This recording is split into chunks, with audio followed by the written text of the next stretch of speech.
Hello అండి, welcome to my channel. ఈరోజు bajji మిరపకాయలతో మిర్చికా salan curry చేసామండి.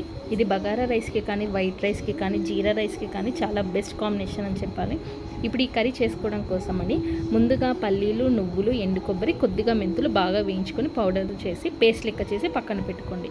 ఇప్పుడు ఒక గిన్నెలో ఆయిల్ వేసి దాంట్లో ఉల్లిగడ్డలు కూడా బాగా వేగనివ్వండి. ఆలోపు బజ్జీ మిరపకాయలని చీల్చి పక్కన పెట్టుకోండి.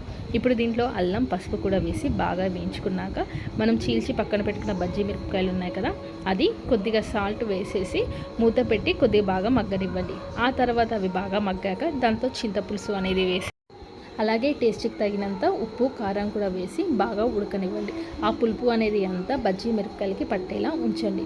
ఆ తర్వాత మనము పల్లీలు, నువ్వులు, కొబ్బరి పొడి చేసుకున్నాం కదా, ఆ పేస్ట్ అనేది కూడా దీంట్లో వేసేసి బాగా దగ్గరికి అయ్యాక బంద్ చేయండి. అంతే, ఎంతో టేస్టీగా ఉండే మిర్చికా సాలన్ కర్రీ రెడీ అవుతుంది. మీకు కనుక ఈ వీడియో నచ్చితే లైక్